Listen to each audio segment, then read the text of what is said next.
ఈయన సినిమా ఫీల్డ్లో ఉన్నప్పుడు ఒకటని కాదండి, రాముడిగా యాక్ట్ చేశారు, రావణాసురుడిగా యాక్ట్ చేశారు. రావణాసురుడిగా వచ్చేప్పటికి సీతారామ కళ్యాణం అనే సినిమాకి స్క్రిప్టు ఆంధ్ర యూనివర్సిటీలో ఒక థీసిస్ ఉంటే థీసిస్ నుంచి రాక్షసుల్లో కూడా మంచితనం, వాళ్ళు కూడా అంటే దేవదానవులు ఇద్దరిలో యాక్చువల్గా చెప్పాలంటే దేవతల స్ట్రెంగ్త్ కంటే దానవుల స్ట్రెంగ్త్ ఎక్కువ అండి. ఆ స్ట్రెంగ్త్ ఎక్కువ నుంచి దానవుల్ని దేవుళ్ళు ఓడించాలి దేవతలు అని అనుకుంటే దానికి బ్రహ్మ విష్ణు మహేశ్వరులు కానీ లక్ష్మీ పార్వతి వీళ్ళు కానీ సరస్వతి వీళ్ళు కానీ వీళ్ళ సహాయ సహకారాలతోనే సాధ్యమయ్యేది.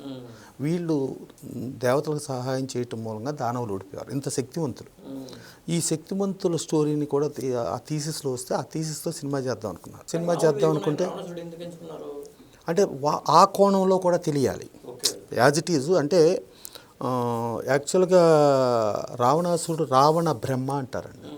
రావణ బ్రహ్మ అన్నప్పుడు ఒక స్టేజ్లో ఏంటంటే రాముడికి రావణ బ్రహ్మను చంపే ముహూర్తం రావణ బ్రహ్మే రాముడికి ఇచ్చాడని చెప్తారండి.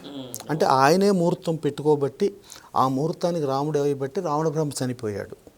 ప్లస్ రావణ బ్రహ్మ అనేవాడు సీతను తీసుకెళ్ళాడు కానీ సీతను ఏమీ ఇది చేయలేదు.